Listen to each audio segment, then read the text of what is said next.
माननीय तेजस्वी यादव जी विपक्ष के नेता हैं। कचरा ज्ञान से अज्ञानता का चिथड़ा उड़ जाता है। तो जहां शराब की कंपनियों से पैसा लिया आपने बंगाल में 38% वहां FRBM एक्ट से ज्यादा लोन लिए हुए हैं और बिहार उससे कम लिए हुए हैं। खजाना नहीं खाली है। नीतीश कुमार जी के किए गए कार्य से दिमाग ही खाली हो गया तेजस्वी यादव का। 50 ग्राम सोना और 50,000 रुपया की लूट हुई है, यह सच है, इसको कोई नकार नहीं सकता। तो एक दिन एयरलिफ्ट करके पहुंचाना चाहिए वहां, क्या नाम है, कोइलवर, वहां जो पॉलिटिकल जो क्लाउड हो गया है ना, वो सफाई हो जाएगा। तेजस्वी यादव का कहना है कि अपराधी सम्राट हो गए हैं और ऐसे में जदयू के मुख्य प्रवक्ता नीरज कुमार पलटवार करते हुए ये कहते हैं कि Tejashwi Yadav inter state political criminal हैं। इसके अलावा विपक्ष के द्वारा जो आरोप लगाया जा रहा है कि बिहार सरकार का खजाना खाली है, इसके ऊपर भी बातचीत करते हुए क्या कुछ कहते हुए नजर आ रहे हैं जदयू के मुख्य प्रवक्ता और MLC नीरज कुमार। आप उनके पूरे बयानों को सुनिए। तेजस्वी यादव ने कहा खजाना खाली हो गया है। माननीय तेजस्वी यादव जी विपक्ष के नेता हैं।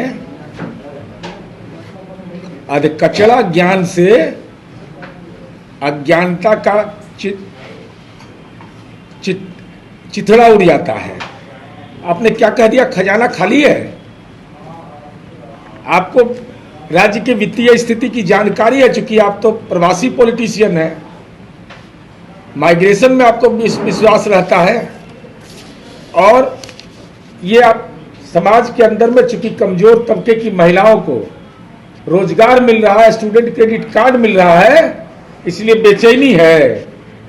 अगर बिहार कर्ज के बोझ से डूबा हुआ है तो जहां शराब की कंपनियों से पैसा लिया आपने बंगाल में 38% वहां FRBM एक्ट से ज्यादा लोन लिए हुए हैं और बिहार उससे कम लिए हुए हैं।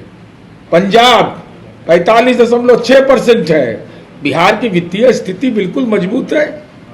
कौन कहता है खजाना खाली है? हाँ, खजाना में जो अधिकारी व्यय हो जाता था कि 125 करोड़ का आवंटन पशुपालन में होता था, 200 करोड़ निकाल लेता था, यह किसी को अधिकार बिहार में नहीं है। खजाना नहीं खाली है। नीतीश कुमार जी के किए गए कार्य से दिमाग ही खाली हो गया तेजस्वी यादव का। महाराष्ट्र में जो कुछ हुआ उसको लेकर के जो फिल्मी माननीय तेजस्वी यादव अगर 30 से अधिक बता रहे हैं तो 30 का पक्का प्रमाण दे दें। ये केवल मीडिया की रिपोर्ट पर अपना बयान दे देते हैं। यहां मजिस्ट्रेट चेकिंग में पकड़ा गए, उसमें 11 लोग की बातें आई है। 50 ग्राम सोना और 50,000 रुपया की लूट हुई है, यह सच है, इसको कोई नकार नहीं सकता है। लेकिन तत्संबंधी कोई राष्ट्रीय जनता दल के जिला अध्यक्ष ने FIR नहीं किया, पुलिस ने स्वतः FIR किया और कार्रवाई भी जारी। 21 वर्षों से अपराधों पर मुख्यमंत्री को भी निशाना बनाया है। अब देखिए, अब Tejashwi Yadav ji inter state political criminal हैं। बिहार, महाराष्ट्र, उत्तर प्रदेश और दिल्ली के में ये अभियुक्त हैं। 420 के भी अभियुक्त हैं।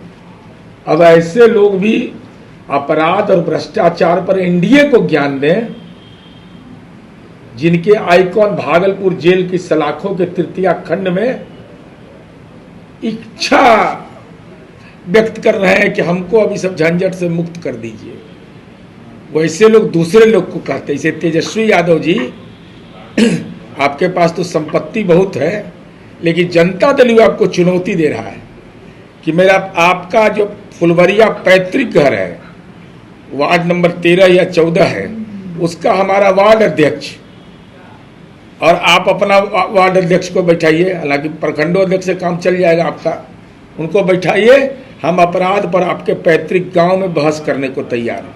अपराधी सम्राट हो गए हैं। अब यही तो है दिमागी राजनीतिक दिवालियापन इसीलिए न कह रहे थे कि इन लोग को एक दिन एयरलिफ्ट करके पहुंचाना चाहिए वहाँ, क्या नाम है, कोइलवर, वहाँ जो पॉलिटिकल जो क्लाउड हो गया है ना, वो सफाई हो जाएगा वहाँ। राज्य वही हाल है जो देश के विपक्ष के नेता ने, मल्लिकार्जुन खड़गे ने देश के प्रधानमंत्री को कह दिया कि आतंकवादी, और लीडर ऑफ अपोजिशन किसी को कहेगा अपराध। सम्राट अशोक की विरासत का आपको एहसास नहीं है? किसको कहा गया है सम्राट? इस देश के अंदर में सम्राट अशोक का, आप सम्राट नाम का उपयोग कर करके कहीं पे निगाहें, कहीं पे निशाना है। निगाह है सम्राट चौधरी जी पर और निशाना है सम्राट अशोक पर। यही इनकी मानसिकता को प्रदर्शित करता है कि सामाजिक रूप से जहर फैला हुआ है।